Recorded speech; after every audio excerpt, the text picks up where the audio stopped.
Saudara, visual yang Anda saksikan adalah visual terbaru terkait dengan kedatangan Kepala Ponpes Al Zaitun, Panji Gumilang. Ya, ini dia. Di Bareskrim Mabes Polri, ini adalah kedatangan yang kedua kalinya. Pasca ia diperiksa pertama kali oleh polisi pada tanggal 3 Juli yang lalu. Sebenarnya, Jumat minggu lalu ia sempat dipanggil untuk diperiksa terkait dengan kasus dugaan penistaan agama untuk yang kedua, tapi ia berhalangan hadir dan meminta penjadwalan ulang. Dan hari ini ia hadir kembali di Bareskrim Mabes Polri. Terserah Pak Panji, ini ada pemeriksaan kok. Dari informasi yang kami dapatkan, Panji akan diperiksa oleh penyidik Direktorat Tindak Pidana Umum Bareskrim Polri untuk kasus dugaan penistaan agama.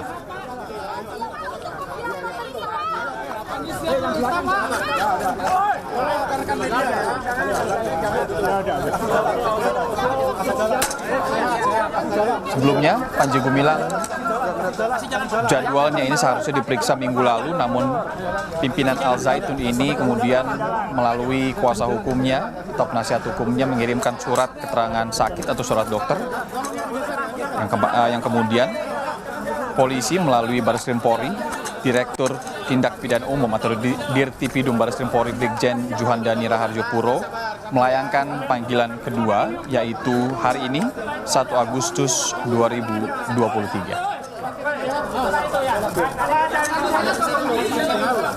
Waktunya ada nanti Pak.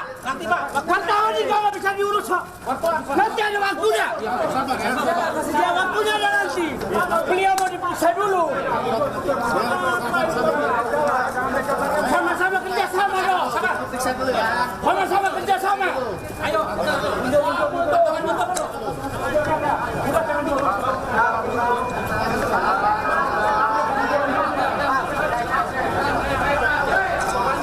Kita lihat padat sekali, di mana ini memang Panji Gumilang sendiri ini menjadi magnet untuk media saat ini, wartawan yang kemudian menunggu di Bareskrim Mabes Polri. Kemudian hingga saat ini memang saudara, untuk kasus dugaan penistaan agama ini polisi sudah memeriksa hingga 30 orang saksi. Kita akan tanyakan lebih detailnya terkait dengan kasus dugaan penistaan agama dan juga agenda pemeriksaan pimpinan Ponpes Al Zaitun siang hari ini kepada jurnalis Kompas TV yang tengah meliput di sana. Saat ini ada Tifal Solesa. Tifal, bisa mendengar suara saya? Iya, Iranda, saya bisa mendengar. Oke, Tifal, selamat siang. Kami bisa mendengar suara Anda, memang tidak terlalu besar, mungkin Anda bisa sedikit lebih besar sedikit suaranya karena memang kami tahu di sana juga tengah ramai. Seperti apa agendanya, apa yang kemudian akan didalami polisi, apakah informasi itu sudah Anda dapatkan? Untuk hal apa yang akan digali oleh pihak kepolisian, sebetulnya ini sudah sempat diterangkan oleh otoritas Bareskrim Polri pekan lalu dalam konferensi pers. Poin pentingnya adalah mendalami lagi maksud dari pelaporan 3 pelapor beberapa waktu lalu dengan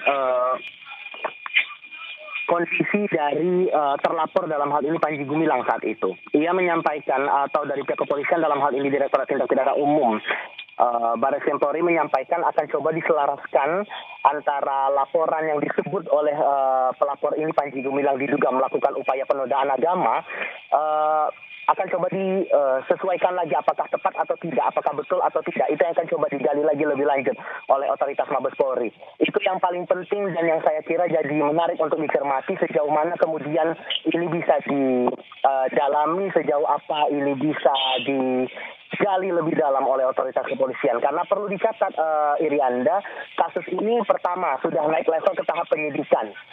Kemudian yang kedua, SPDP dari otoritas penyidik Bareskrim Polri sudah diserahkan kepada otoritas Kejaksaan Agung.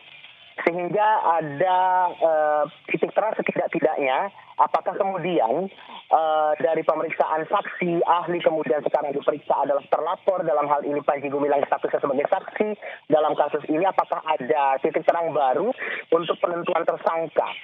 Karena sejauh ini yang kami pahami masih belum ada tersangka yang ditetapkan oleh pihak Barreskrim Polri sehubungan dengan kasus ini. Itu yang paling penting untuk dicermati. Yang kami pahami juga sejauh ini bahwa sudah ada 30-an saksi yang sudah diperiksa oleh penyidik.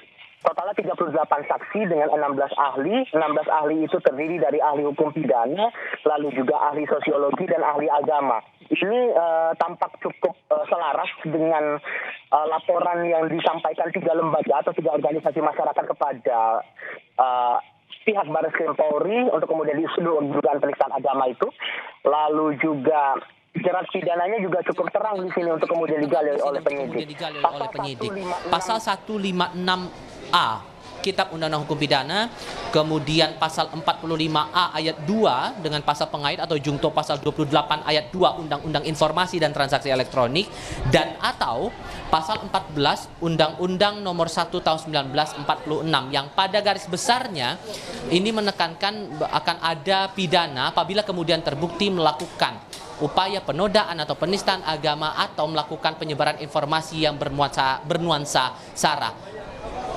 Panji sudah masuk ke dalam, tinggal kami tunggu otoritas kepolisian akan memberikan keterangan apa lagi setelah penggalian keterangan terhadap saksi Panji Gumilang ini. Irianda. Ya, sudah naik penyidikan, sudah memeriksa lebih dari 30 saksi, kemudian ada belasan ahli yang kemudian ini cukup unik karena sudah naik ke tahap penyidikan tapi belum satu pun yang ditetapkan menjadi tersangka. Kita tunggu nanti seperti apa, tentu laporan Anda juga kami tunggu di breaking news selanjutnya terkait dengan pemeriksaan Panji Gumilang dalam kasus dugaan penodaan agama. Terima kasih, Tifal.